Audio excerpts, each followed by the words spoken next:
Bueno, y gran referente en mi vida, tú, por cierto, estás presente en nuestras vidas. No me daría suerte mucho más abans agafar. Llega a simpatizar, ¿no? Que dices, hay algo que une, ¿no? O sea, Bona tarda a tots i a totes. Agrair-vos la vostra presència en aquestes jornades intermunicipals en les quals parlarem de les estratègies d'acció conjuntes entre els municipis de la comarca del Barcelonès Nord per tal d'aturar i combatre les diferents manifestacions de les violències masclistes. Excusar a la companya de Sant Adrià, a la Filo Cañete, que no ens ha pogut acompanyar, i presentar a les persones que ens acompanyen a la taula avui aquí a la ciutat de Santa Coloma, a la Biblioteca del Cingerlin. Veig moltes cares conegudes entre el públic, de dones que estan batallant arreu, a totes les nostres ciutats, per fer efectius aquests drets. Començo per l'Ester de Tiana, l'alcaldessa de Tiana, i l'alcalde de Badalona, l'Àlex Pastor. I, evidentment, tenim una ponent de luxe avui aquí, a la ciutat de Santa Coloma de Gramenet, que hem pogut comptar amb ella aquest matí en un taller que hem desenvolupat amb dones de la nostra ciutat, la Marcela Lagarde, que nos acompaña y le agradezco de todo corazón que esté aquí con nosotras porque esta mañana hemos podido disfrutar de una conversación tranquila y pausada, pero al mismo tiempo que era una conversación tranquila y pausada hemos salido todas con las pilas cargadas precisamente para hacer posible esa red de mujeres, de entidades, esa red de recursos que nos ha de permitir también poder hacer frente a las diferentes manifestaciones de la violencia machista. Saludar a las regidoras del Ayuntamiento de Santa Coloma, a las mujeres tanto de Tiana como de Badalona que os habéis sumado, que estáis al frente de otras entidades, a la diputada Lidia Guinar del Congreso que también nos acompaña y a todos los regidores y entidades también de la ciudad de Santa Coloma de Gramenet y grupos de mujeres que están esta tarde aquí dándole también sentido a este encuentro y a esta jornada.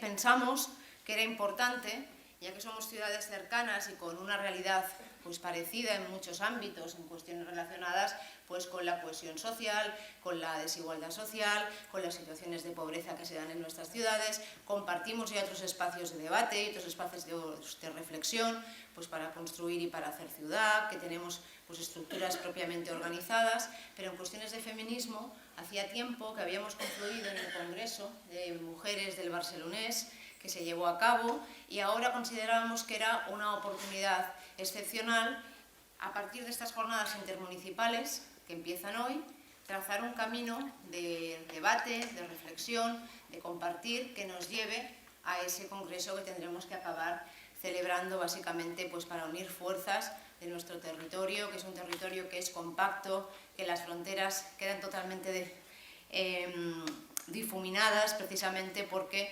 vivimos prácticamente en un territorio común que gira alrededor del río Besós, del Maresme, todo el eje Besós-Marina, que nos propicia poder compartir estos espacios. Hoy tendremos la oportunidad de disfrutar de la jornada inaugural con Marcela y mañana seguiremos con otras actividades y con otros talleres que se llevarán de forma simultánea en la ciudad de Badalona. Está genial que podamos compartir, como decía, estos espacios porque los retos que tenemos frente a la expresión, podríamos decir, más naif de la violencia machista que se expresa en esos micromachismos con los que convivimos a diario y a los que incluso, como esta mañana nos recordaba Marcela, no llega un momento que se convive con ellos y no se les da la suficiente importancia porque como que forman parte del día a día, como que están interiorizados, como que están normalizados, hasta las expresiones más crueles de la violencia machista que lamentablemente vivimos en nuestras ciudades y en nuestro país, que en el último año se ha cobrado un montón de víctimas que son muchas veces las propias mujeres en primera persona y también la situación que supone para sus hijos y para sus hijas y la situación de desprotección que muchas veces se produce de esas víctimas cuando se da lugar a agresiones sexistas. Esta mañana nos despertábamos con mucha rabia cuando escuchábamos que un juez en Irlanda ha decidido absolver a un violador precisamente acogiéndose, al violador de una chica de 17 años, acogiéndose a que la abogada que lo defendía alegó que la chica llevaba un tanga con un lazo. Que dan ganas, esta mañana lo comentaba con unas compañeras, ¿no? Da ganas de todos y todas los que estamos hoy aquí salir a la calle con el tanga puesto encima del pantalón para decir, bueno, aquí estamos, ¿no? ¿Qué más da cómo vistan las personas? Como si no hubiese llevado tanga. Eso no te da derecho a violar a nadie, ni a usurpar su intimidad, ni su derecho a su integridad en las calles. Pero es un ejemplo más. Hemos vivido la situación de la manada, vemos habitualmente otras circunstancias que se producen y cómo se acostumbra a normalizar la violencia de género como si fuese algo que, bueno, que forma parte de la institución patriarcal. En nuestra ciudad hay una entidad de mujeres que hoy también está aquí, que es el Grupo de Donas de Artemis, que se lanzaron precisamente a la calle, al principio solas, a concentrarnos cada vez que había una víctima de violencia machista. Como había tantas, esta mañana nos lo explicaba Marga en el encuentro que hemos tenido con Marcela, no podíamos salir todos los días, entonces decidimos que se haría un martes, el primer martes de mes, nos concentraríamos todas en la plaza para recordar a todas aquellas mujeres que han sido asesinadas por la violencia machista, que en cierta forma está institucionalizada y precisamente es desde las instituciones que la hemos de combatir. Nos hacía una visita la vicepresidenta primera del Gobierno la semana pasada y nos comunicaba que en el marco del Pacto de Estado contra las violencias machistas, los ayuntamientos, que si recordáis el PP nos había dejado sin competencias en cuestiones relacionadas con la violencia de género y nos había dejado, cuando se hizo la reforma de la Lrsal, sin la capacidad de poder ejecutar estas políticas, en algunos casos incluso los servicios de atención a la mujer en algunas ciudades quedaron totalmente desmantelados y dejaron de existir o quedaron como algo residual, tendremos más recursos de nuevo los ayuntamientos para poder precisamente hacer frente a esas violencias. Para poderlo hacer, pues por ejemplo, a partir de los protocolos de atención integral en nuestras ciudades, porque la violencia sucede en las ciudades. En las ciudades es donde tenemos la capacidad de poder articular los servicios para ser efectivos y para poder atender precisamente todas esas violencias.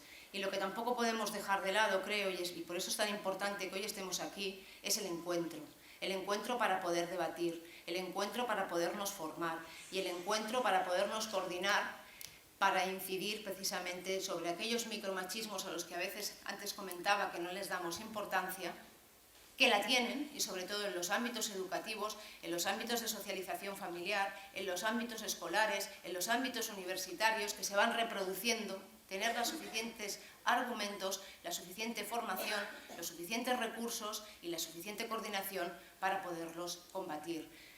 Porque una sociedad no es claramente igualitaria, y si no es claramente igualitaria no tiene la capacidad de ser plenamente próspera, si el 51% de su población está, en cierta forma, soportando las diferentes manifestaciones de esa desigualdad machista que convive con nosotros y con nosotras con cierta normalidad. Hacer encuentros como el de hoy, organizar las jornadas que tendremos en Santa Coloma durante todos estos días, que finalizarán con el encuentro de Encharcha en la Plaza de la Vila, con la participación de los institutos de nuestra ciudad, de muchas mujeres que hoy no están aquí, pero que de forma habitual participan y son activas en este combate, nos hace a todos y a todas más fuertes. Un placer que estéis aquí y le paso la palabra a Esther Pujol, alcaldesa de Tiana. Gràcies, Núria. Bones tardes, bona tarda a tothom. Gràcies, Núria, alcaldessa de Santa Coloma, a l'Àlex. Benvingut també, diputades, regidores, amics, amigas, en definitiva, amigos y amigas, porque veo, como antes decía Núria, también muchas caras conocidas con las que nos vamos encontrando algunas veces, quizá tardíamente, ¿no? De año en año. Antes Marcela decía cómo pasa la vida, ¿no? Y sobre todo, gracias Marcela por estar aquí, una referencia para todas nosotras. Antes te lo comentaba, que ha sido una referente en la vida de unas cuantas, de muchas, seguramente de muchas, pero por lo que hace al ámbito de unas cuantas amigas, que por ahí también está Maribel Cárdenas, sin duda alguna, Marcela, estás muy presente en nuestras vidas y nos guías, en cierta manera nos guías. Bien, yo estoy muy satisfecha hoy de estar aquí. La verdad es que es un orgullo, es un placer. No lo digo por decir, sino porque hace ya como prácticamente casi 8 años que no hacíamos un encuentro intermunicipal de diversos municipios, de diversas ciudades y pueblos aquí en el Barcelonès Nord. El último, creo recordar, fue en el año 2011. Aproximadamente no, en marzo del 2011, y por tanto ha pasado unos cuantos años en que nos han pasado cosas, no solo a nivel social, especialmente a nivel social, sino también a nivel político, a nivel económico, a nivel demográfico, a nivel de todo. Por tanto, tenemos que estar aquí para contar todo aquello que está pasando y que nos está pasando a todas y a todas. A lo largo de este año, por tanto, me alegro muchísimo que Santa Coloma, que Badalona, que San Adrià, que Tiana, estemos aquí todas juntos, todos los municipios, los alcaldes, alcaldesas, todos juntos justamente para reivindicar aquello que es el gran bien o uno de los grandes bienes de la humanidad, que somos nosotras, justamente, que somos las mujeres. Y por tanto es un honor estar aquí y ver cómo realmente todos nos hemos puesto y todas nos hemos puesto de nuevo las pilas para hacer unos encuentros conjuntos. Y en cierta manera, ahora que se habla tanto de la sororidad y que posiblemente Marcela luego también nos hable al respecto y de la solidaridad de las mujeres, entre las mujeres, yo también reivindico la sororidad respecto con los municipios, es decir, no nos dejéis solas, Alex, sobre todo Nuria, especialmente aquellos municipios más pequeños que hacemos un montón de actividades, pero porque por nuestro tamaño, quizá también nuestros recursos económicos, no somos tan visibles como otros, pero tenemos tantos problemas o igual problemas cualitativamente que vosotros. Y aquí estamos, por tanto, una gran satisfacción ver cómo estamos reanudando aquel clima del año 2011 y que, por tanto, estamos de nuevo trabajando conjuntamente para poner en común aquello que justamente nos preocupa, que somos nosotras. Yo por aquí había tomado diversas notas de cosas que quería decir, a ver si logro ordenarlas mínimamente. Mirad, a mí normalmente el 25 de noviembre, el 8 de marzo, no son fechas que me alegren. Yo normalmente lo hago público, estamos inmersos en unos programas intensos, grandes, elocuentes, etc., para conmemorar las fechas en sí, pero han sido tradicionalmente fechas que me han entristecido siempre mucho. Pero realmente veo últimamente, el último 8 de marzo, o incluso cuando tuve la posibilidad de estar en enero en Nueva York y me manifesté con todo el movimiento de mujeres contra Trump, pues vi que realmente algo estaba empezando a cambiar. Y a partir de entonces, y sobre todo especialmente a partir del 8M último que vivimos, empecé a alegrarme ya en cierta manera de todo aquello que estaba viendo. ¿Qué estaba viendo? Estaba viendo la puesta en común de miles y de millones, en algunos casos virales, que evidentemente a través de imágenes virales, en otras presenciales, como en el caso de Nueva York o como en el caso en España de todas las manifestaciones, la huelga, etcétera, que nos sumamos todas o prácticamente todas el 8 de marzo, vi que justamente empezaba a haber un acuerdo común, un consenso común con respecto a determinados temas. Y habían dos temas que justamente son los que han configurado o están configurando lo que ahora, hoy en día, se llama la cuarta ola del feminismo, que más allá de la teoría, que no podemos olvidar en ningún momento, se basaría justamente en la explotación o la violencia sexual, en primer lugar, que hoy nos ocupa especialmente, y en segundo lugar, el lograr la paridad. El lograr la paridad a nivel no solo salarial, puestos de trabajo, lucha contra el techo de cristal, etcétera, sino mucho más. El romper la estructura de poder tradicional a la que estamos sometidas las mujeres, a la que se nos pide además que justamente no ejerzamos el poder, sino que estemos sometidas siempre a las virtudes exclusivamente femeninas por excelencia, como es actuar con abnegación, fidelidad, obediencia, castidad, etc. Y justamente ahora, realmente, a raíz de todos estos movimientos que estamos viendo, yo al menos he percibido, y con alegría, este paso más de la cuarta ola, de la lucha con la paridad como uno de los puntos comunes, pero sobre todo también de la lucha contra las violencias sexistas, la violencia de género especialmente. Y creo que poco a poco, a través incluso de municipios pequeños como Tiana, pensar que nosotros tenemos unos 8.900 habitantes, somos un municipio pequeño, pero lo veo también en otros municipios hermanos, más pequeños incluso que Tiana, vamos viendo como cada día, además de la palabra, estamos actuando no solo con palabras, sino con pequeños actos. Y poco a poco se están descubriendo y estamos justamente visibilizando estos actos que decía Nuria de los micromachismos. Y estamos viendo como en las redes sociales, justamente la violencia doméstica, la violencia de género que había quedado en un nivel privado, trasciende a lo público gracias a redes, a hashtags, etcétera, como el MeToo, que ha supuesto sobre todo el paso a hacer público aquello que se vivía de una manera anterior. O incluso la lamentable sentencia de La Manada, ¿por qué no decirlo? En revisión, y espero que haya en algún momento lo que tenga que ver con una sentencia justa, pero se hizo viral en su día y una protesta masiva con movimientos no solo del MeToo, sino Yo también te creo, ¿de acuerdo? Por tanto, estamos trascendiendo de aquel ámbito privado a un ámbito sumamente público, sumamente viral, y yo lo encuentro muy interesante de cara justamente a esta especie de renovación que puede suponer el feminismo y que puede suponer a las mujeres para nosotros. Para nosotras, justamente. Por cierto, además, hablando de micromachismo y hablando de, no hace falta hablar de micromachismo al respecto, de techos de cristal, etc. No sé si sabéis que desde el 11 de noviembre las mujeres en España ya trabajamos gratis. En España desde hace aproximadamente ya 6 o 7 días antes que nosotras. En Europa, perdonar, pero en España desde el 11 de noviembre nosotras ya estamos trabajando gratis, ¿de acuerdo? Con lo cual tenemos que reivindicar en nuestros espacios de trabajo no solo protocolos sexistas, etcétera, tal, sino protocolos sexistas además que vayan en relación a esta consecución de la paridad. Permitidme que acabe de la misma manera que he empezado. Antes decía, gracias a Badalona, gracias a Santa Coloma, San Adrià y evidentemente Tiana también, a todo el equipo técnico que ha colaborado con la organización de estas jornadas, por haberlas organizado. Y de la misma manera que pedía que estamos trabajando esta solidaridad, que la sororidad supone un plus respecto a la solidaridad entre las mujeres como la entendemos, igual Marcela luego hará una referencia que supone la sororidad entre mujeres, que es este plus generoso, sin condiciones, además de la ayuda normal que conocemos cuando nos solidarizamos. La sororidad es algo más.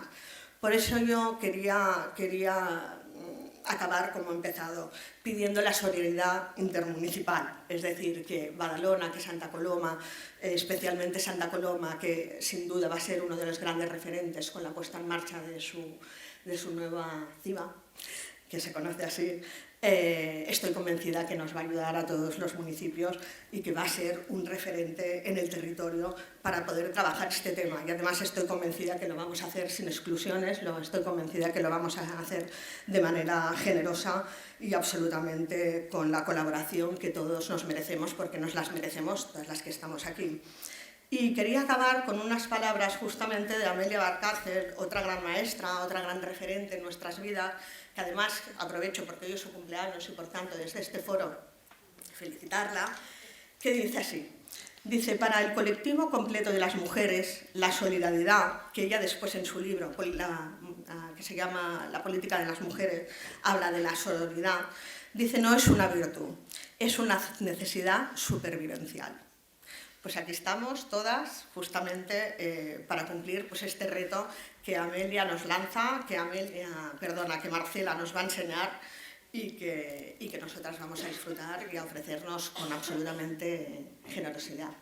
Pues muchísimas gracias y sobre todo muy buen trabajo, que seáis mañana muy trabajadoras, aquellas que participéis en los talleres, animaros a que participéis y las conclusiones las veremos al final del día de mañana. Gracias.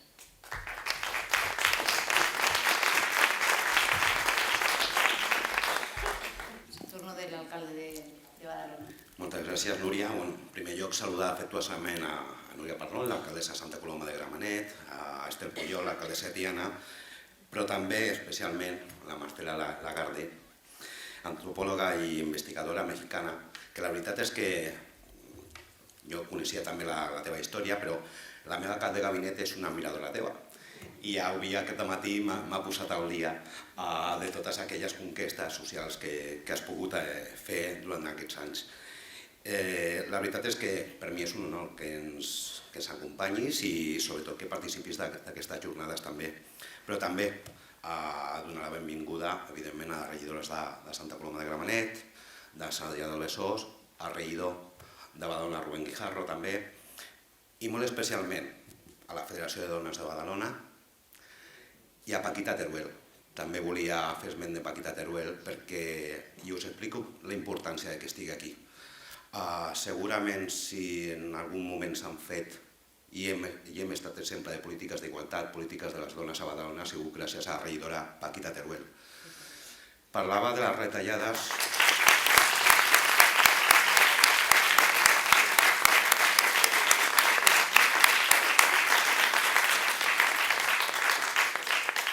Núria parlava de les retallades que havia fet el Partit Popular i a Badalona no va ser una excepció.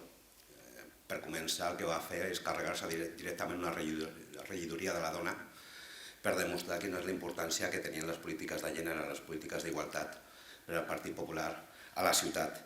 I mireu, aquesta iniciativa de realitzar aquestes jornades conjuntes, compartides, sorgeix també en part de la societat civil, de la Federació de Dones de Badalona, la qual sí que vull donar-li el valor afegit d'haver estat una de les protagonistes.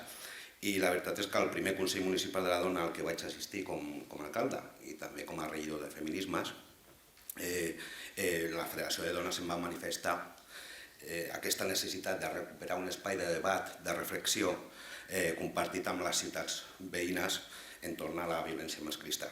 I vull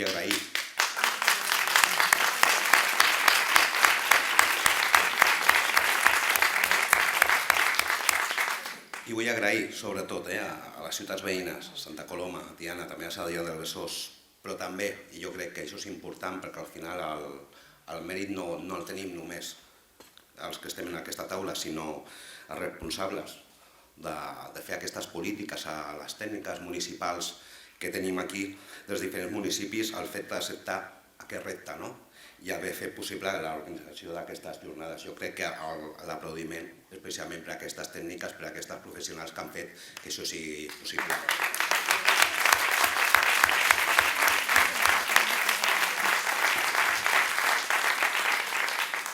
I mireu, Badalona compta amb un grup de dones amb més de 25 anys d'història. Les entitats de dones, segur que ho comparteixo amb les alcaldesses que m'acompanyen, han estat crucials per generar aquests canvis estructurals en la societat. I és evident que els moviments de les dones han sigut el motor de la transformació de les nostres ciutats.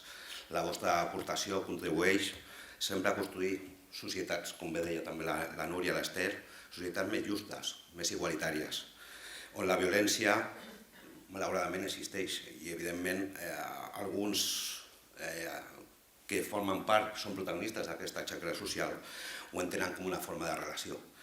Igualment, aquestes jornades també ens donen l'oportunitat de compartir, de repensar accions conjuntament entre dones de diferents municipis per fer una aposta comú d'actuació contra les violències. Com deia, malauradament les violències masclistes encara estan molt presents a la nostra societat. I aquesta xacra, com bé parlàvem també de la manada o altres qüestions, també ho patim a Badalona. Malauradament també ho patim a Badalona. I segurament alguna de les tècniques de l'Ajuntament de Badalona que veig per aquí i que treballem amb cert sigil·li, si comptessin casos que ens dona a la nostra ciutat en concret, es posarien els pèls de punta. Mireu, aquestes jornades també són una forma més de manifestar-se de manera contundent el nostre rebuig i la nostra condena a totes aquestes violències masclistes i als fonaments de desigualtat que els sostenen.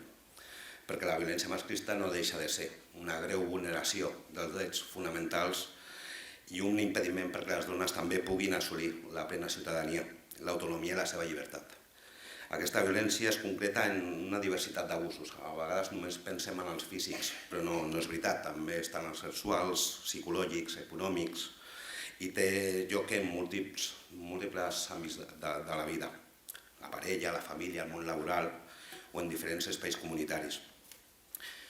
Evidentment el repte és molt gran, però i en nom del govern que encapçalo i amb la resta de L'alcaldessa vull fer-vos saber que no defallirem en la determinació d'aconseguir que les nostres ciutats esdevinguin un espai lliure de violència si aconseguirem dotar, potenciar i mobilitzar recursos per acabar amb aquesta forma invisible de vulneració de drets fonamentals.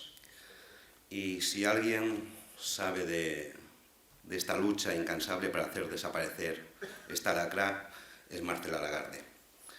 Ha acuñado el término feminicidio para describir la situación, por ejemplo, en la ciudad de Juárez, y logró la creación de una comisión especial de feminicidio en el Congreso de su país para investigar precisamente ese feminicidio de mujeres en Ciudad Juárez. Yo solo quiero darte las gracias por tu valentía y por tu lucha. I gràcies per la molt bona feina que heu fet entre totes i tots, i només dir-vos que gaudiu d'aquestes jornades i que aquí ens teniu perquè el que faci falta. Gràcies.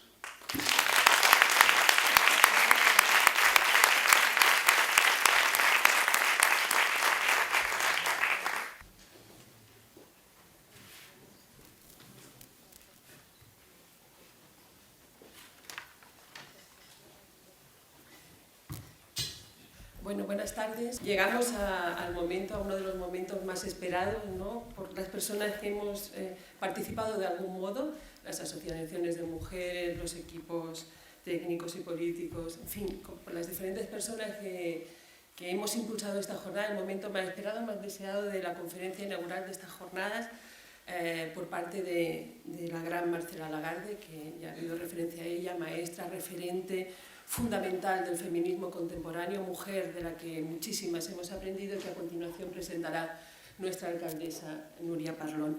Yo solo decir, en la línea de lo que ya se ha señalado con anterioridad, que esta conferencia forma parte de un camino, de una andadura compartida por parte de los municipios, por parte de los grupos de mujeres, por las personas comprometidas de dar respuestas a las violencias machistas, a las violencias patriarcales. Por tanto, ahora pasaremos a la conferencia y recordar que mañana invitar a la participación en los distintos talleres que se realizarán en la ciudad de Badalona, donde hemos intentado de forma conjunta por las personas de los diferentes municipios, ¿no?, por los 4 municipios implicados, abordar algunos de los temas que nos parecían fundamentales en la lucha, en la respuesta, en la erradicación de la violencia machista.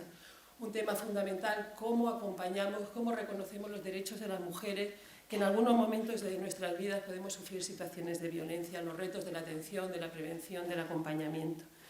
Por otro lado, el segundo taller abordaremos cómo creamos espacios festivos y espacios de ocio libres de violencias machistas, ¿no? Como decían las alcaldesas, el alcalde también, podemos disfrutar de nuestras ciudades, del espacio público sin miedo y con pleno derecho. Y por último, el tercer taller, abordaremos las estrategias para la autodefensa feminista, que no solo tiene que ver con nuestros cuerpos, que también, sino con cómo nos apropiamos, ¿no?, de nuestro propio poderío, de nuestra propia autoestima. Por tanto, recordar e invitar a la participación, y a continuación Núria Parlon, alcaldesa de Santa Coloma, presentará a la maestra Marcela Lagarde. Sí, yo haré una referencia a su biografía, pero evidentemente casi que no es necesario, pero debemos hacerlo porque, claro, es un lujazo que la tengamos aquí, ¿no? Y para cada una de nosotras, de nosotros, Marcela Lagarde es una exponente de aquello que reivindicamos, del feminismo, y ha hecho múltiples cosas para hacerlo posible, desde el enfoque de la violencia machista, pero también desde el punto de vista filosófico y teórico. Marcela Lagarde de los Ríos es académica, es antropóloga, es investigadora mexicana especializada en etnología. Es también una de las voces más reconocidas del feminismo contemporáneo y particularmente del latinoamericano. Ella es catedrática de la Universidad Nacional Autónoma de México, es activista y teórica, se ha dedicado al estudio antropológico de la condición femenina. Es autora de numerosos artículos y libros sobre estudios de género, feminismo, desarrollo humano, democracia, poder y autonomía de las mujeres, tratando temas tan interesantes como la sororidad, los vínculos, las relaciones y los pactos entre mujeres. Autora, entre otros libros, de referencia como Los cautiverios de las mujeres, Madre esposas, monjas, putas, presas y locas, y para mis socias de la vida, claves feministas para el poderío y la autonomía de las mujeres, los liderazgos entrañables y las negociaciones en el amor. Casi nada. O sea, con el título ya es como que no esté en el libro, que nos lo den. El feminismo en mi vida, que es su última publicación, que hoy me explicaba viniendo para el taller que hacíamos esta mañana, que es una selección de sus textos publicados, expuestos y enunciados en diferentes espacios, en diferentes países, durante más de 3 décadas, y que ella compiló en este maravilloso libro, con la ayuda también de la publicación en España de la Librería de Mujeres, que hizo posible que podamos tener esta joya en cualquiera de nuestras bibliotecas públicas o en nuestras casas. Asociada, fundadora en la Red de Investigadoras por la Vida y la Libertad de las Mujeres, colaboradora de grupos y redes feministas, de centros e institutos de la mujer en México, América Latina, España, de UNICEF, de OPS, de organismos de cooperación internacional y de la Secretaría de la Mujer de sindicatos y partidos políticos.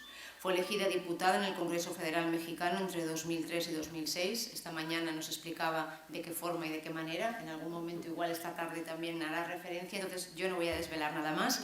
Durante la legislatura destacó por su trabajo a favor de los derechos de las mujeres. Acuñó, como nos recordaba hace un momento el alcalde de Badalona, Alex, el término feminicidio para describir la situación en Ciudad Juárez y logró la creación de una comisión especial de feminicidio en el Congreso para investigar el asesinato de mujeres en Ciudad Juárez. Dirigió la investigación diagnóstica sobre violencia feminicida en la República Mexicana, por la cual se descubrió que el feminicidio no es exclusivo de Ciudad Juárez. Fue presidenta de la Comisión Carta en Derechos Humanos en la Asamblea Constituyente, que redactó la actual Constitución Política de la Ciudad de México. En el 28 de octubre de 2010 recibió la Medalla del Mérito Ciudadano, otorgada en la 5ª legislatura de la Asamblea Legislativa del Distrito Federal. Marcela, es un lujo tenerte con nosotras. Tienes toda la palabra.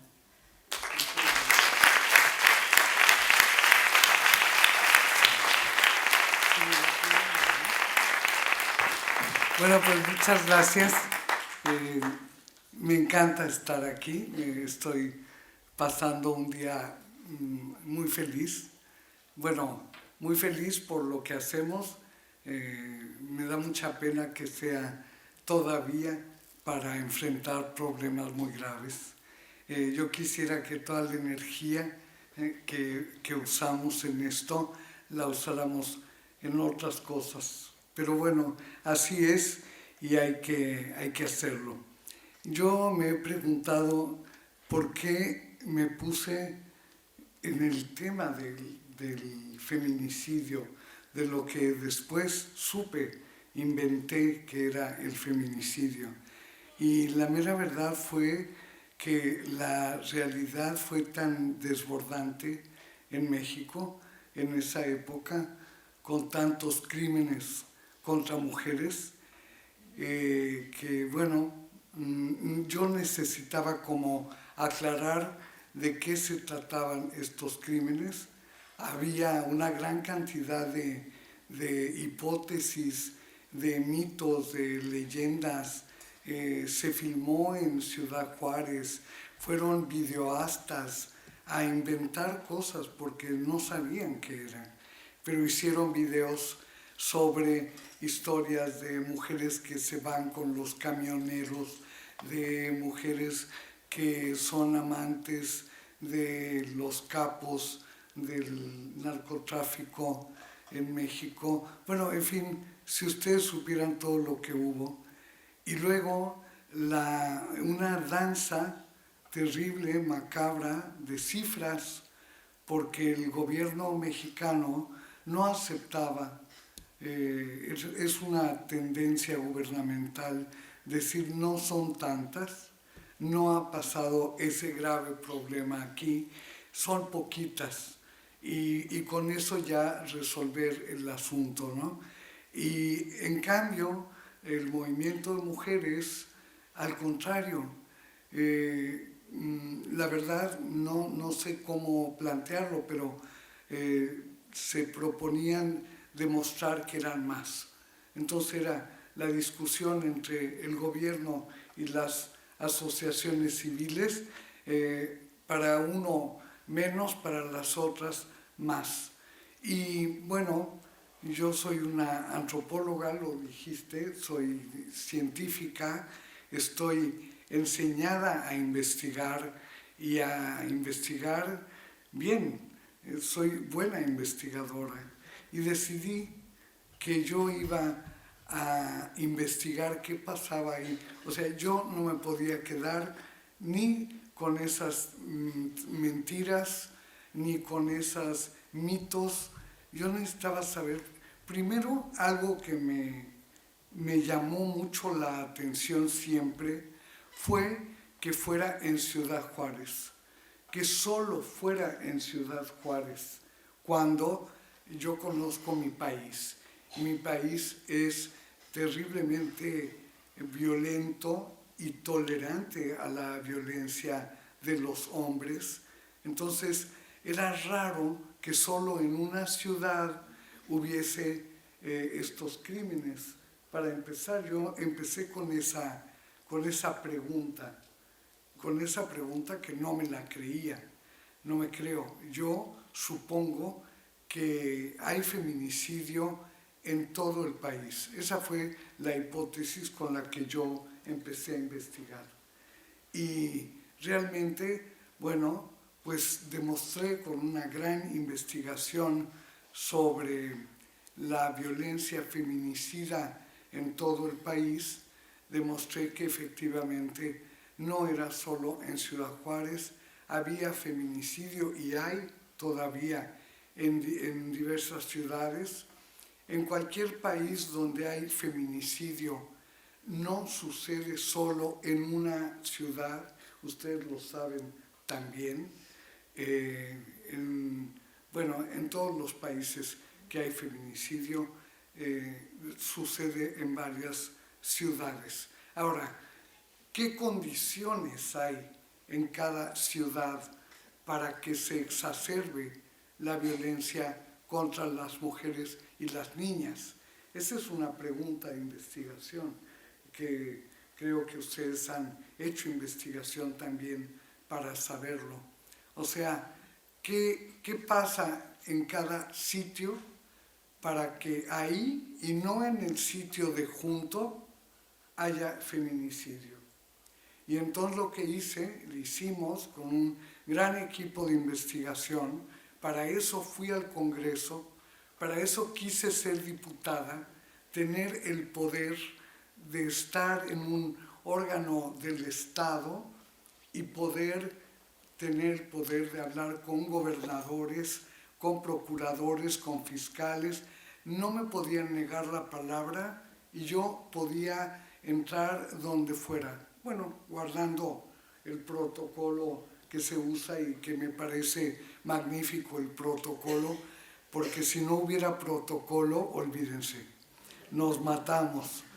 Pero como hay protocolo y hay reciprocidad en la atención, en la gestión pública y de gobierno, pues yo aproveché eso para ir buscando referencias, datos y también para comprometer a los gobernantes con esta investigación y a decirles que yo me comprometía también al terminarla de llevar los resultados para que los conocieran tanto todo el equipo de gobierno como las organizaciones civiles. Y aquí quiero comentar algo que me permitió cierto éxito, que fue esa relación entre organizaciones civiles y gobiernos. Yo traté de involucrar a ambos y yo fui muy apoyada por el movimiento de mujeres, el movimiento feminista específico también, y desde luego con muy pocos gobernantes que en aquellos ayeres eran todos, casi todos, contrarios a una visión progresista o a una visión de igualdad entre mujeres y hombres. Se pueden ustedes imaginar. Pero bueno, con el gran equipo, primero puse una exigencia y dije, bueno, ya formamos la comisión de feminicidio, ahora la comisión necesita presupuesto. Y lo dije en una plenaria y dije, si no, yo renuncio, porque una comisión sin presupuesto no funciona. Y entonces ese día se aprobaron creo que 3 millones para iniciar la instalación, la comisión, y luego siguió. Pero en eso también fue interesante. Había en ese momento en el Congreso discusión sobre diputados corruptos, sobre pecunio, sobre dinero que fue a parar no sé dónde, y entonces pues confrontar eso diciendo esta comisión requiere presupuesto y es para hacer este plan en estas etapas, con esta gente y con estas características, pues no tuvieron nada que decir que no, tuvieron que decir que sí. Y bueno, un criterio que yo puse fue, necesitamos para hacer en todo el país la investigación, investigadoras, porque no voy en un puesto de estos, no vamos a contratar hombres porque le estaremos quitando el puesto a una mujer especialista. En México en esa época no había hombres especialistas en teoría de género, no había. Entonces, bueno, a mí no voy a aceptar ninguna imposición, ninguna amistad de nadie. Yo voy a elegir con un equipo científico qué personas sí saben investigar y son expertas en violencia contra las mujeres y las niñas. Entonces, eso es algo maravilloso, y si hablamos de estrategias importantes, una de ellas es que quien hace la investigación, yo le llamé diagnóstica, ustedes llámenla como quieran, pero háganla, hagan una investigación para saber qué ha pasado, para saber cómo se ha tratado el tema, para saber si se ha metido en una gaveta y se ha olvidado qué ha sucedido en su espacio de convivencia y de trabajo. Y bueno, exigí que fueron 60 investigadoras, la mayoría antropólogas, sociólogas, abogadas, expertas en derecho penal, filósofas y trabajadoras sociales, psicólogas. Ese fue, digamos, el núcleo de la gente que investigó conmigo. Les di una mínima formación de media tarde porque no teníamos tiempo, media tarde explicando el proyecto de investigación y diciendo qué esperaba yo de ellas. Comprenderán que la mayoría habían sido mis alumnas en alguna vez de su vida. Bueno, entonces nos entendimos bastante bien y con la autoridad del equipo científico. El equipo científico era una colega de UNIFEM, que ahora es ONU Mujeres, bueno, en fin, una colega de la Universidad Nacional de la que yo soy egresada, que era en ese momento presidenta de la Academia de Ciencias en México, y eran 5 el comité científico que avaló a quienes elegimos, por qué elegimos, y bueno, nos dijo, láncense, y en 3 meses teníamos que tener resultados. Y bueno, pues eso hicimos, y esos 3 meses yo creo que no dormí nada, ni cuando nació mi hija fue así, o sea, nada fue nada. Y bueno, allí surgieron cosas maravillosas, relaciones entre nosotras entrañables, relaciones por la emoción de estar trabajando para esta causa, que era la causa, bueno, todas conocíamos los casos emblemáticos que eran terribles, había muchas niñas víctimas de feminicidio, en fin, estábamos muy impactadas todas y al mismo tiempo muy impactadas sentíamos que estábamos develando algo y que iba a ser muy importante. Y dicho y hecho, así fue.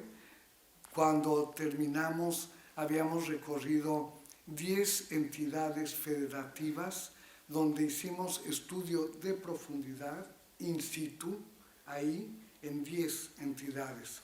Y luego nos quedó dinero, cosa rara porque a los políticos no les queda nunca, ¿no?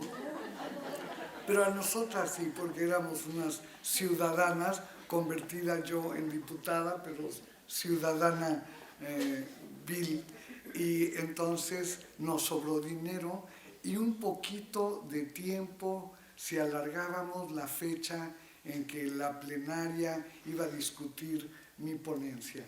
Y entonces, pues así fue, vinieron a la Cámara muchas organizaciones de mujeres de todo el país, vinieron a decir cómo descubrieron los crímenes contra mujeres, cómo los detectaron, por qué se fijaron en ellos.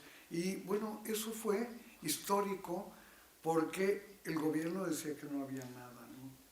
Y nosotras decíamos que sí. Y luego decían que eran muertas y nosotras decíamos asesinadas. O sea, aquí no se murieron. Aquí hubo una voluntad cruel de quitarle la vida a mujeres en un país que se dice democrático, se dice, y en el que se supone que están vigentes los derechos y que, bueno, ¿qué es lo que está pasando, no? Y, bueno, quienes hicimos ese trabajo, lo hicimos en un estado de sororidad, hasta hacíamos así, de una emoción particular, era una sororidad con las mujeres asesinadas, con sus familias, con sus maestras, con sus novios, en fin, con la gente que las quiso en la vida, ¿no? Y bueno, sí supimos más o menos qué pasaba. La primera cosa que supimos es que no era solo en Ciudad Juárez y que era en todo el país, porque después investigamos solo bibliográficamente, pero investigamos el resto de entidades federativas del país. Y entonces encontramos que en varias, a diferencia de lo que creía el público, que era Ciudad Juárez, resulta que esa Ciudad Juárez es un municipio de 1.700.000 habitantes, es un municipio fronterizo donde pasa todo, donde hay tráfico de armas, tráfico de dólares, tráfico de drogas, tráfico de mujeres, se trafica con la vida, se trafica con todo.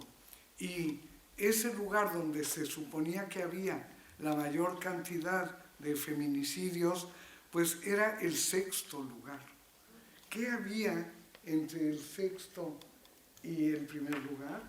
Encontramos un estado que se llama Nayarit. Es un estado con palmeras, un mar precioso, cafetales, la gente cultiva el tabaco y urde el tabaco y lo exportan a muchos lugares del mundo. O sea, es un sitio del placer, es como divino, es maravilloso. Bueno, ese lugar tenía el primer lugar de feminicidio. Luego tuve que que decirlo porque no se entendía.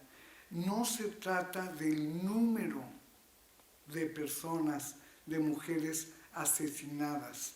No se trata de eso, se trata de la tasa. La tasa se calcula en relación con 100,000 habitantes. Entonces, lo digo porque una vez llegué a Veracruz, que en aquellos ayeres era una entidad bastante pacífica, aunque había feminicidio. Llegué y las compañeras que hicieron la investigación no habían entendido eso. Entonces me reciben con la prensa, con titulares de Veracruz es el estado que tiene más alto, donde hay más feminicidios. Claro, toda la prensa, el gobierno de Veracruz, me hablaban por teléfono, querían cambiar la reunión y yo dije, bueno, yo voy a apoyar a las investigadoras. Si encontrara algo que no, lo voy a decir, pero espérenme, voy a preguntarles. Entonces ahí voy con las investigadoras y dicen, sí, es que eso es, mira, son tantas, y son tantas. Y bueno, ya que les expliqué, dijeron que no habían entendido esa parte. Lo comento no por nada, sino porque una puede equivocarse. Y si no está bien preparada, se equivoca más. Ese par de chavas que trabajaron en el estado de Veracruz casi no tenían formación en género, pero teníamos que empezar la investigación y entonces el comité científico dijo, bueno, las vigilamos y láncense. Y bueno, ahí hubo un resultado no aceptado y bueno, que yo lo he escrito. Me parece que todas debemos estar muy conscientes de no cometer esos errores. Ya cuando se calculó la tasa del estado de Veracruz, bueno, pues no era el mayor, tenía otro rango, ¿no? Pero sí fue revelador porque fuimos varias diputadas de diversos partidos políticos que estaban conmigo en la Comisión Especial de Feminicidio. Ahí vamos a ver a los gobernadores, a pedirles cita y a obligar a que hubiera 2 sesiones. Una con el gobernador y otra con el gobernador y las organizaciones civiles para que, como que hubiera un testimonio, ¿no? Y así lo hicimos, se creó un gran apoyo entre nosotras. De veras fue una experiencia muy sororal. Seguimos siendo súper sóricas entre nosotras y trabajando en estos temas y en otros juntas, sabiendo qué aporte hicimos, porque en ese momento fue un aporte y hice la exigencia de que se publicara la investigación diagnóstica. Está publicada, tiene 18 tomos y tiene un tomo de resumen, muy fácil de leer, para que vean que no solo era Juárez. Y luego, cuando empezamos a discutir las causas, bueno, pues fueron muy evidentes. No nos las inventamos nosotras. No tenían que ver con lo que decían, algunos periodistas medio novelistas, que decían que se trataba de extranjeros que habían cometido esos crímenes contra mujeres. Les encantan los extranjeros. Nadie mejor que alguien que sea un otro para acusarlo de cometer crímenes contra mujeres. Y allí en Juárez había preso un egipcio que el pobre ni siquiera hablaba español, no había aprendido, no le ponían intérprete, no nada. El hombre murió en la cárcel de una enfermedad del hígado y bueno, fue trágico. Otros 2 que fueron acusados, unos primos fueron acusados de ser culpables. Resulta que fueron, bueno, ¿cómo se dice eso? Fueron fabricados, culpables fabricados, y tenían quemaduras de cigarro por todo el cuerpo. Amnistía Internacional los representó, y recuerden que cuando está mal hecho un proceso se anula, y entonces se anuló y quedaron libres los primos famosos eran de Juárez también. Bueno, en fin, ahí está un problema judicial. Tenemos que velar porque haya buenos procesos judiciales. Y como lo hemos dicho en muchos sitios, sin dilación. En el caso de México, el feminicidio yo pienso que ha proliferado, entre otras cosas, porque no ha habido justicia. Y hay una gran tolerancia social a la violencia de los hombres en México. Tolerancia social, me quedo corta. Hay una pedagogía para que los hombres sean violentos, para que sean muy machos. Véanlo, por favor. No, ya no vean películas mexicanas. No vean. Yo quisiera que los niños mexicanos no vieran eso y que no los alentaran a ser bravucones, a ser machos. Cuando pierde su equipo de fútbol, muchos le van al Barça, desde luego, como tenía que ser. Y con mi nieto le va al Barça. Pero él está enseñado a que no tiene que burlarse de los que pierden y todas esas cosas maravillosas de una educación en derechos humanos. Pero por esas causas es que la gente primero duda de las mujeres. ¿De veras será? ¿No nos estarán tomando el pelo?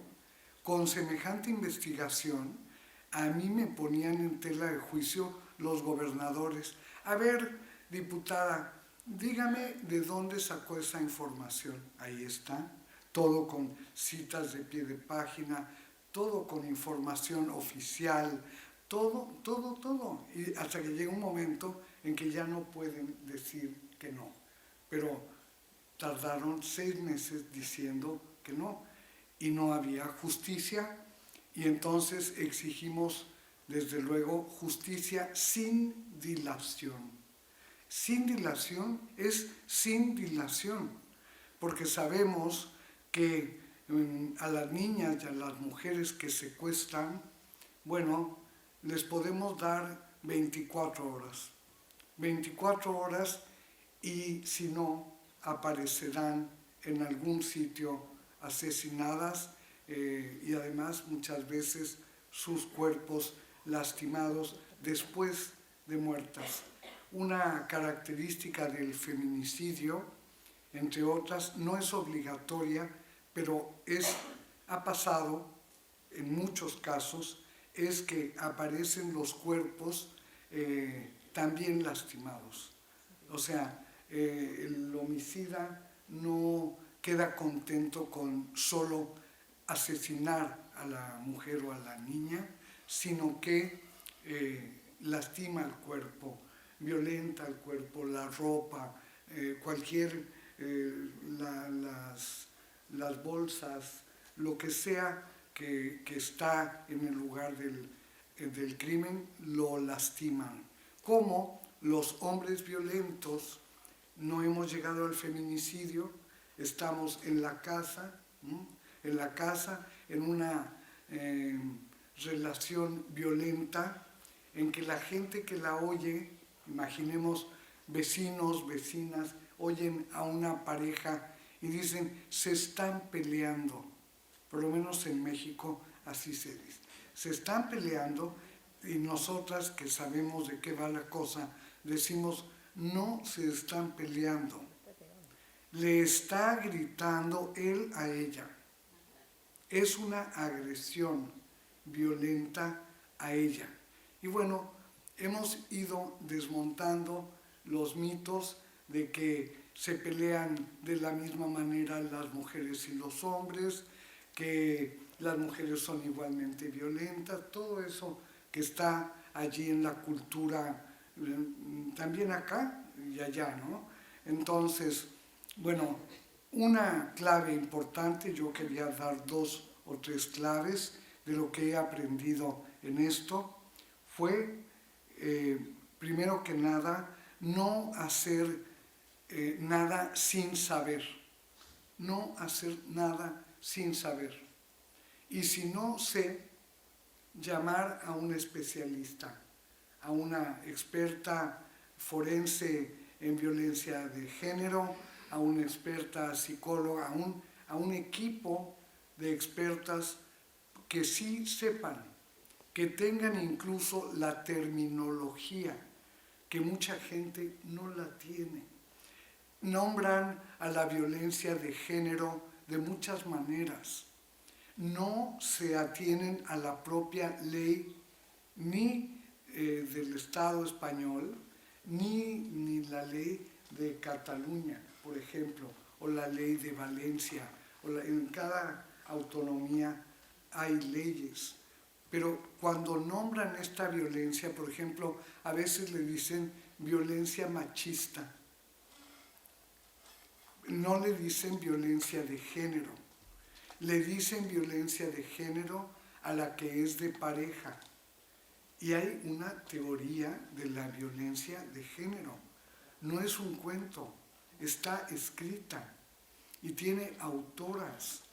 Y yo pienso que debemos respetar para poder tener un lenguaje común, internacional, como debe ser, porque el problema es global. El problema del feminicidio es global.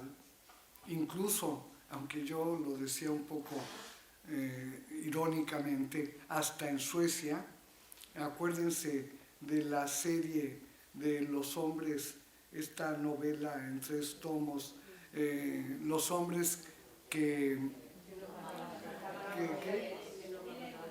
no amaban a las mujeres. ¿Leyeron el libro que escribió la esposa? Por favor, sin desperdicio.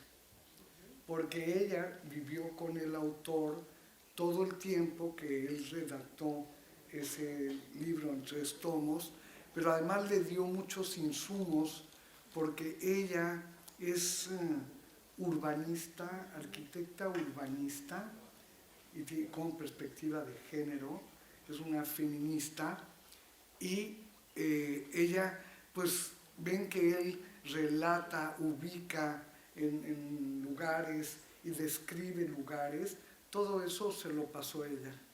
Pero luego sí supieron la tragedia, ¿no?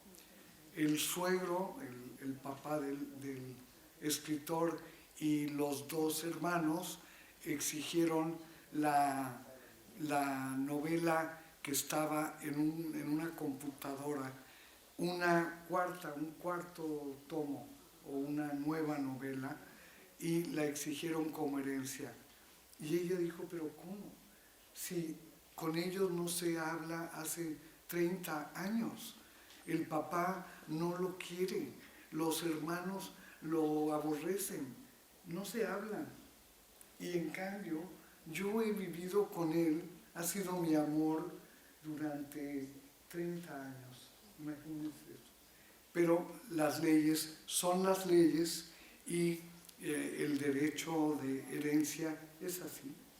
Es así porque primero le toca a los parientes consanguíneos y luego ya a quien quede. Bueno, lean porque las novelas de este personaje son muy buenas y muy interesantes, muy bien escritas.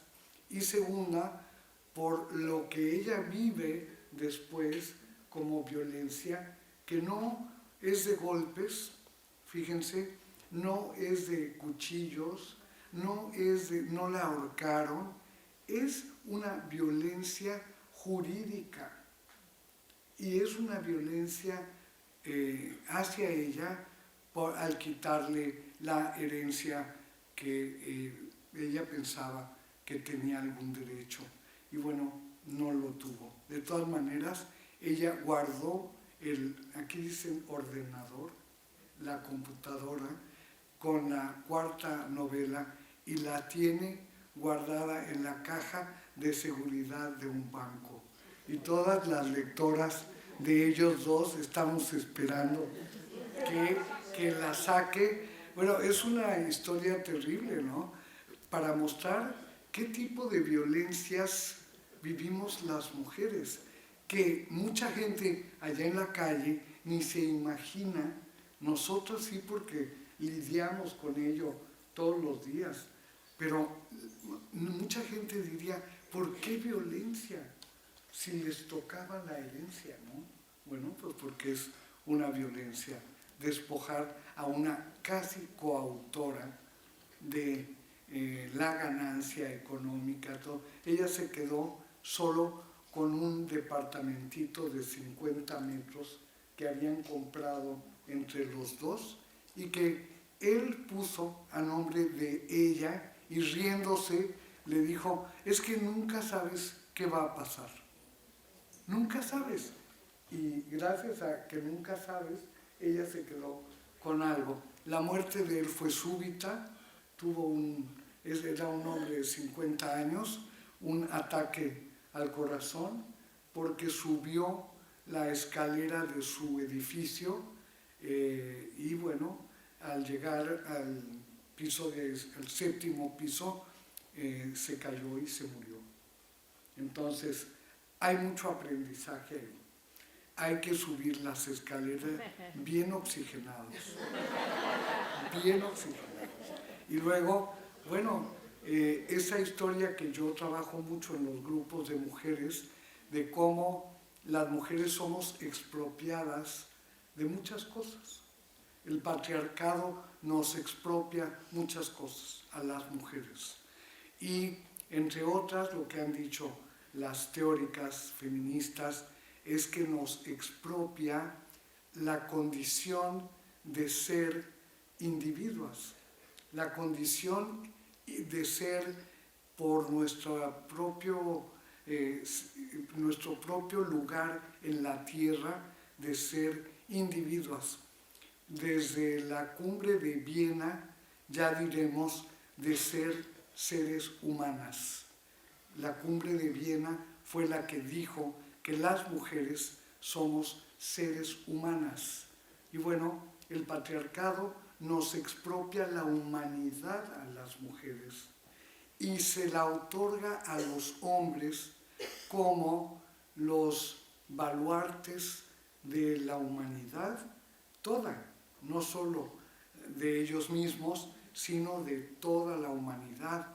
Todos los símbolos de la humanidad en general son masculinos y son símbolos de esos poderes masculinos que nosotras no representamos de ninguna manera, ¿no?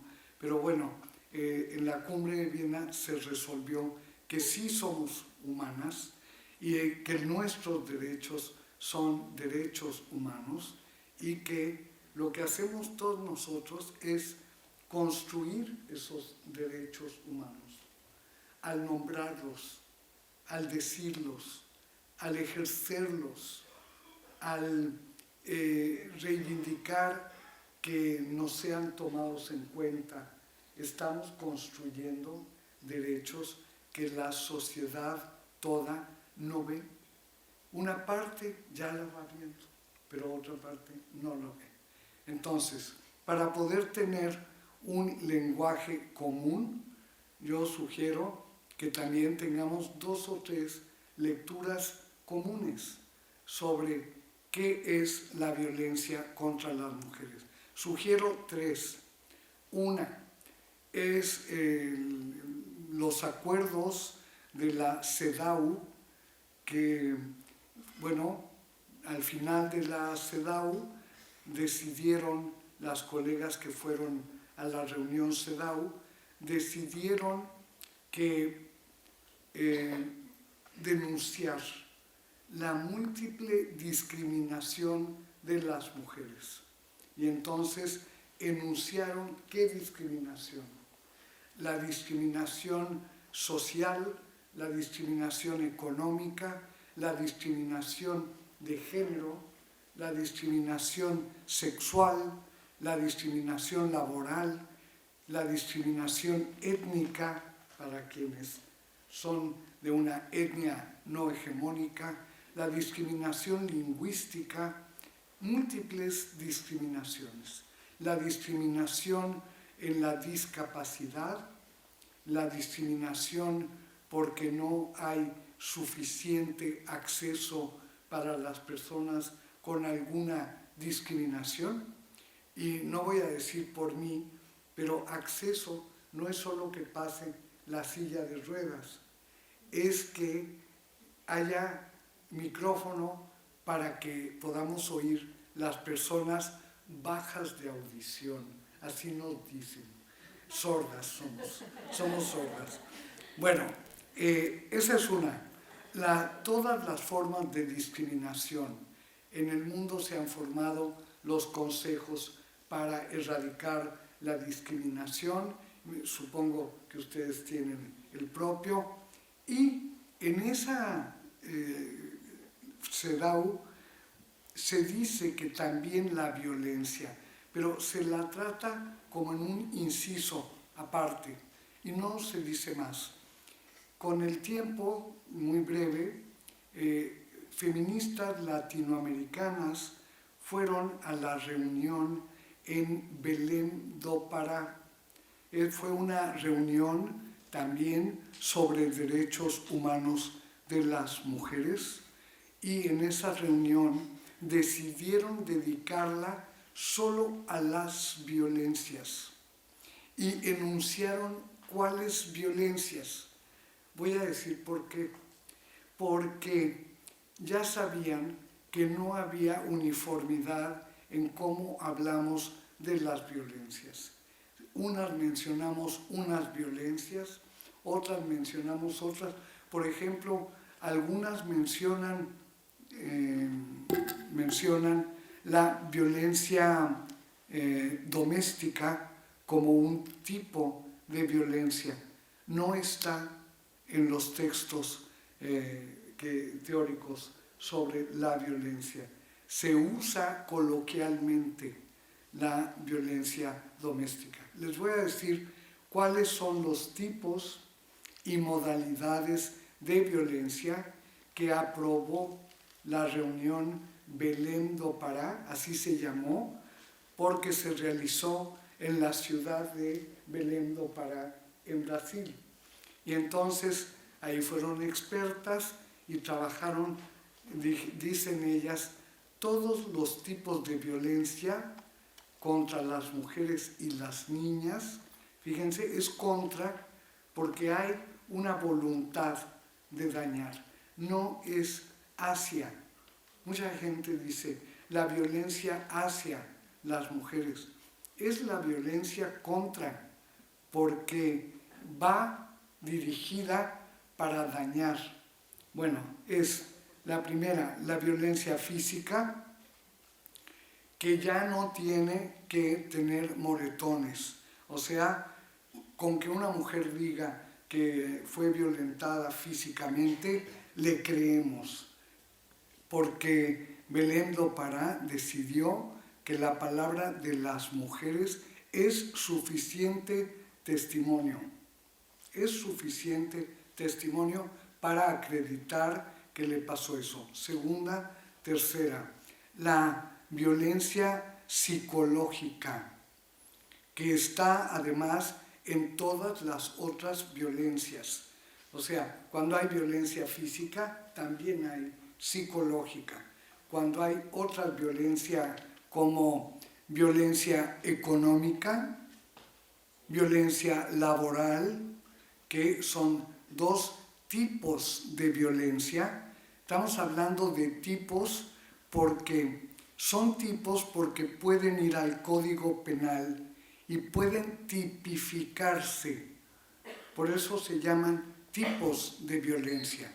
Y luego tenemos las variedades de la violencia por el sitio en el que ocurren o la relación de la mujer con los agresores. Y empezamos con la violencia familiar, que incluye la violencia de pareja, estén casados o no, sean visitadores nocturnos, amigos de fin de semana, lo que sean, pero tienen una relación íntima y de confianza, de confiabilidad.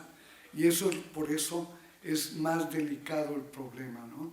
Y luego está la violencia comunitaria, porque puede ser la comunidad la que violenta a las mujeres. No sé aquí, pero en mi ciudad, por ejemplo, hay unidades habitacionales en situación de pobreza, con mucho machismo, con falta de autoridad de las autoridades. En fin, es un problema. Las jóvenes no pueden salir cuando se oscurece porque las van a molestar, les van a ladrar, a rugir, a gritar, a insultar, y no es una persona, son 25 de la unidad habitacional que molestan a esas mujeres, y luego no solo a las jóvenes, también a las mujeres mayores. Hubo un caso en mi ciudad que se llamó el Mata Viejitas, así se llamó. Yo ya era diputada, fue hace como 6 años, 7. El Mata Viejitas le achacaban 60 homicidios de mujeres. Y yo fui a ver al procurador y le dije, usted está equivocado, procurador, no puede ser que una persona haya asesinado a 60 mujeres viejas, mayores, no puede ser. Y además yo le pido que se comunique con la ciudadanía, porque hay pánico, y que calme a la gente, que nos diga qué debemos hacer para protegernos, para proteger a otras, en fin. Y a los 3 días prendo la tele y está el procurador diciendo, ciudadanas, así, ¿no? Buena onda. Ciudadanas, les habla el procurador, su procurador, el procurador de la Ciudad de México. Bueno, ya con eso lo amas. Y entonces, increíble. Él era un hombre muy a la antigua, ¿no? Muy a la antigua, entrañable él.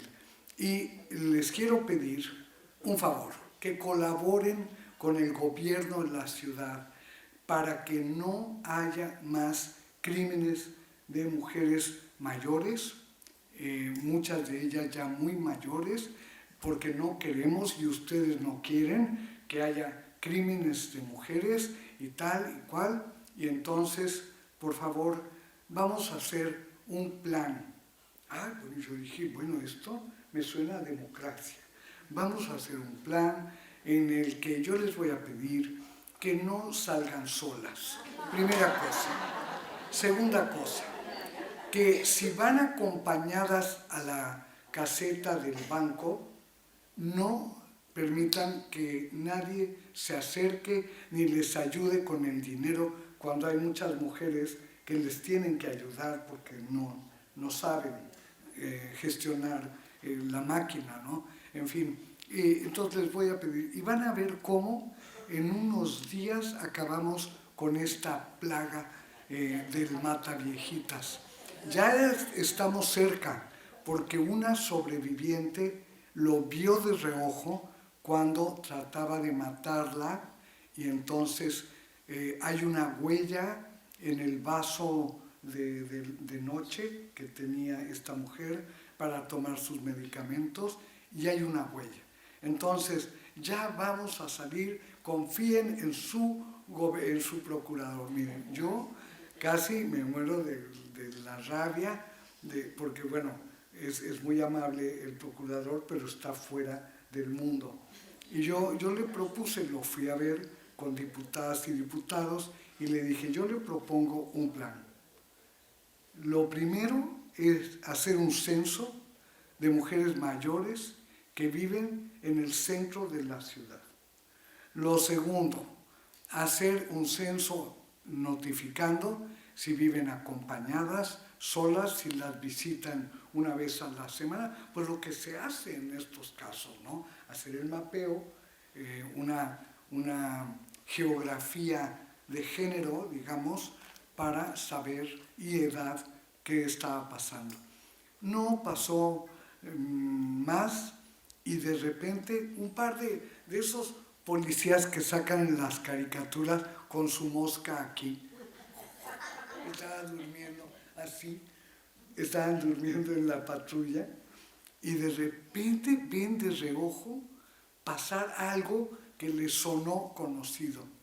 Y era el mataviejitas que iba corriendo, cuando vio la patrulla, corrió y entonces, bueno, tiró cosas como en las películas, así. Y hasta que lo alcanzaron los policías. No lo estaban buscando, fue una casualidad que se lo encontraron ahí. Bueno, ya investigaron finalmente el mataviejitas para que vean los criterios de género. El mataviejitas es mujer, no es hombre. Todo el procurador, la sobreviviente creyeron que era hombre porque tenía unos hombros muy anchos, era muy alto y entonces dijeron, hombre, una mujer no es de ese tamaño y una mujer no mata así. Entonces era una mujer que hacía lucha libre, era una luchadora de lucha libre, cinturón no sé qué, máscara no sé cuál, tenía su máscara de premio y bueno, en la cárcel donde está purgando pena, ya estableció una escuela de luchadoras para hacer deporte con las mujeres que están en la cárcel. Bueno, solo para contarles un caso en que lo que hacía la mataviejitas era robarles una cadenita que tuvieran las mujeres y las asfixiaba, las mataba. Mató presuntamente, todavía no sabemos de 2, mató a 6 y las demás son de otras personas. Entonces, gracias a todo ese desorden y relajo, ya se hizo el mapeo del centro de la ciudad, ya se crearon brigadas voluntarias de jóvenes que quieren trabajar con las personas mayores, las visitan una vez al día por la mañana y otra vez por la tarde. Las mujeres han dejado de estar solas, ahora viven en comunidad, aunque viven en su casa, pero su ciudad no las puede abandonar. Su ciudad tiene que ser una ciudad hospitalaria y tiene que ser una ciudad de abrigo para las personas que viven en ella, hayan nacido o no en esa ciudad. Bueno, pero había feminicidio cometido por una mujer. O sea, no es necesario que sea hombre el que cometa el feminicidio.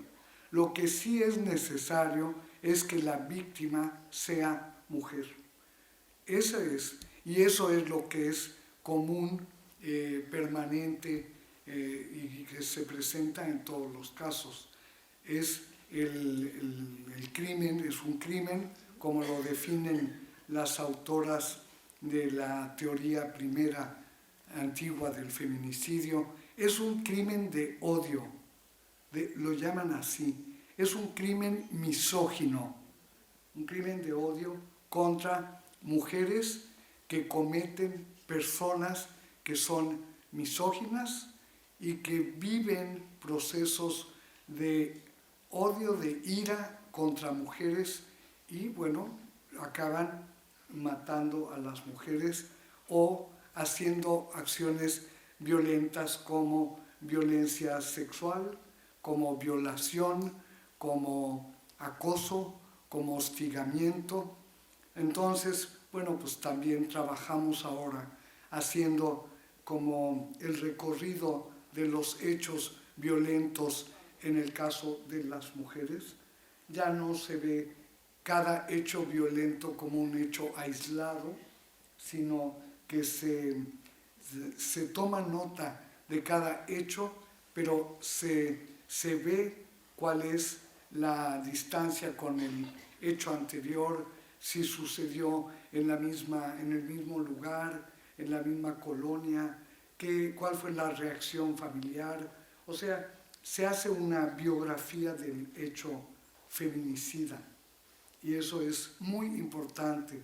Ha permitido prevenir, cosa que al principio no creíamos que íbamos a poder prevenir, y hoy sabemos que podemos prevenir, entre otras cosas porque nos podemos anticipar. Ya podemos saber en todo México, y ustedes también en toda España, en qué municipios se han cometido los últimos feminicidios. ¿Cuál municipio tiene la tasa más alta de feminicidio? Y interpretamos por qué ocurre eso y desde luego vamos sobre las causas.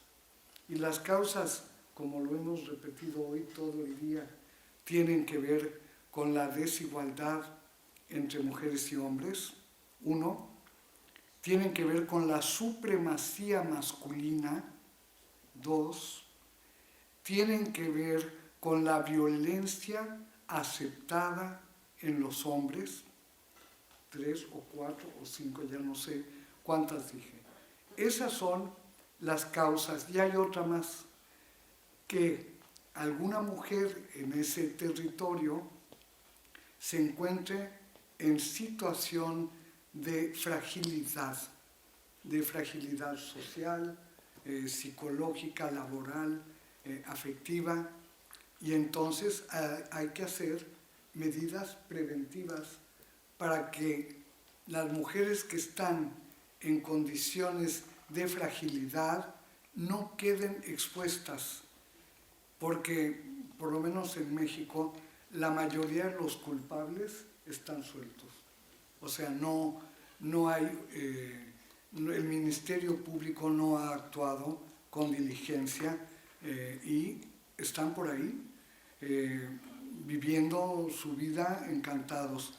Pasa allá también que hombres violentos tienen la posibilidad de llevarse a sus hijos, hijas de fin de semana, aunque los hayan violentado a ellos mismos, ¿no? Ese padre, y bueno, hemos tratado de hacer gestiones y hay, todo para impedir que padres violentos puedan tener a sus hijos en custodia un par de días, porque son peligrosos y los niños les tienen miedo, las niñas les tienen miedo y no es una casualidad.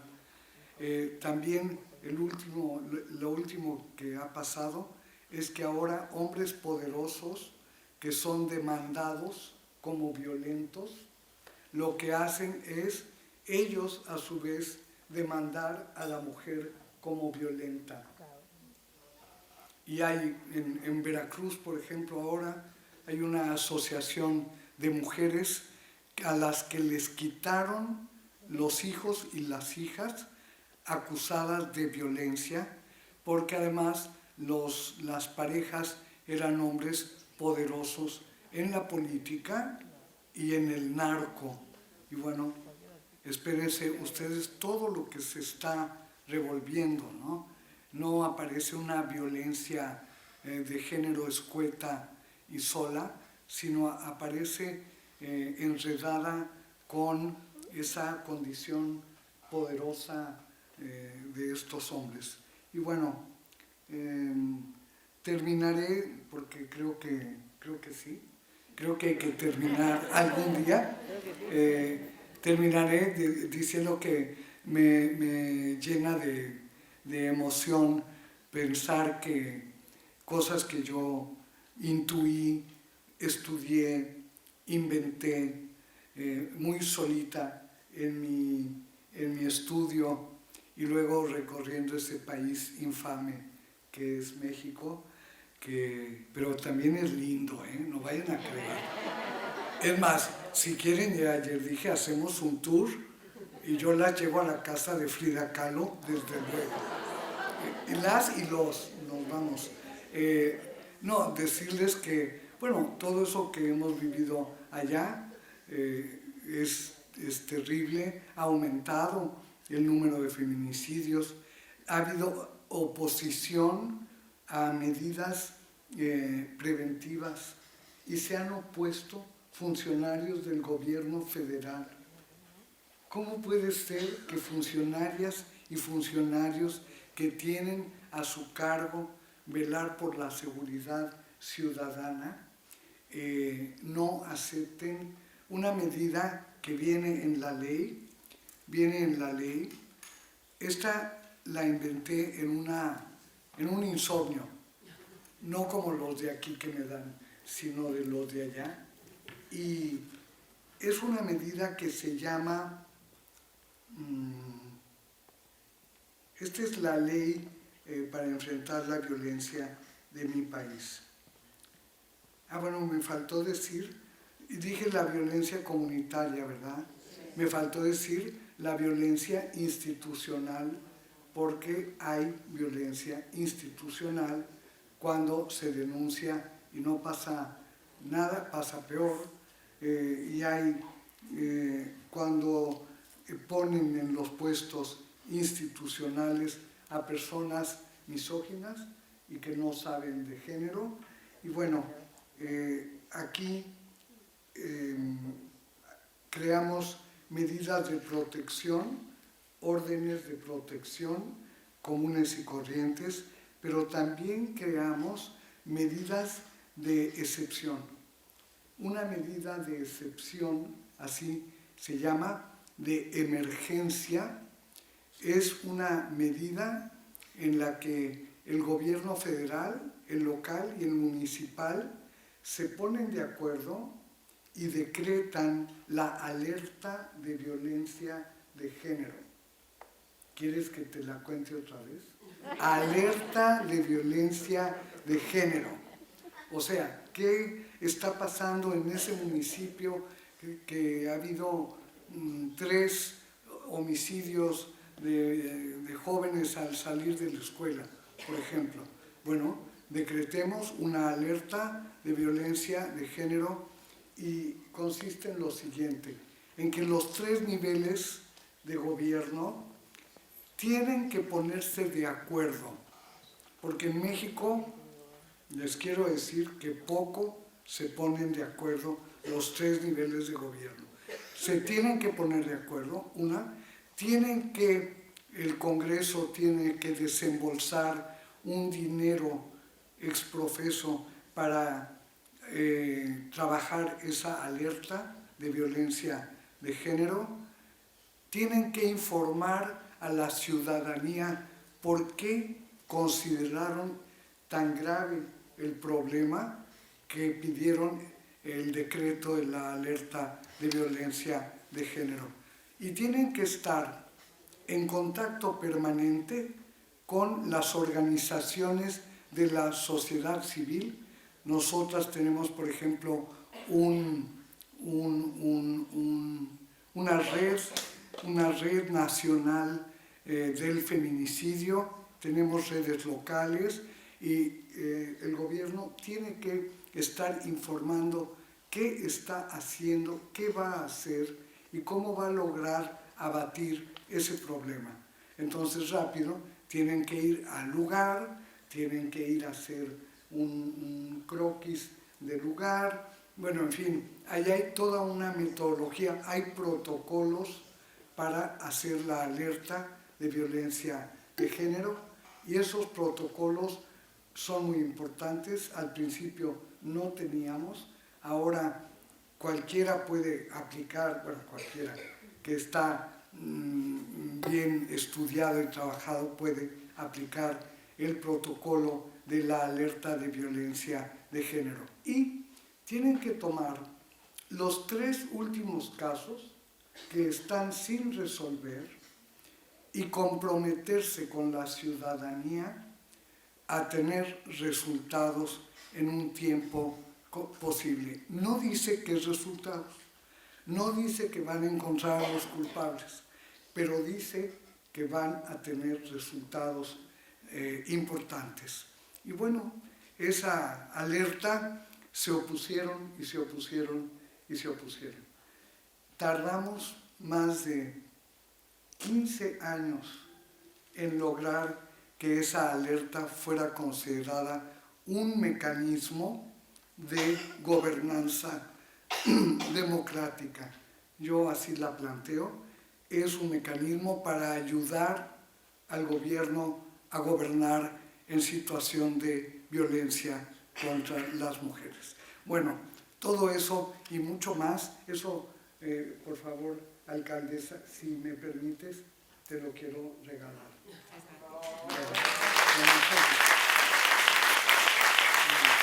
Eso todo el mundo. Pero como ella ejecuta,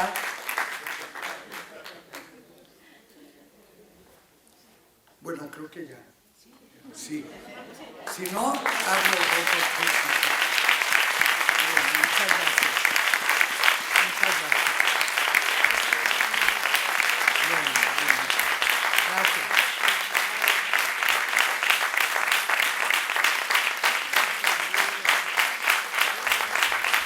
Muchas gracias.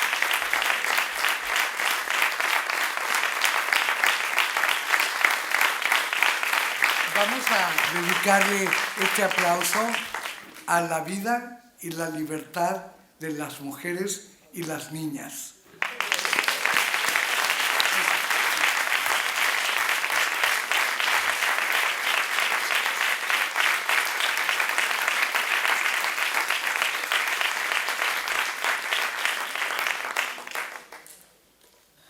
Muy bien, muchísimas gracias Marcela por esta magnífica conferencia, siempre tan profunda, tan estimulante, tan emotiva. Desgraciadamente no podemos abrir un espacio de debate porque hay una actividad programada a posteriori en esta sala, entonces lamentablemente no podemos seguir conversando con Marcela. Yo creo que todas nos llevamos de algún modo sus palabras, su legado, y estableceremos también este diálogo con nosotras mismas. Y desde luego lo continuaremos este diálogo con su aportación y con las de todas vosotras mañana en Badalona en los distintos talleres. Muchísimas gracias por venir, muchísimas gracias por seguir en este proyecto.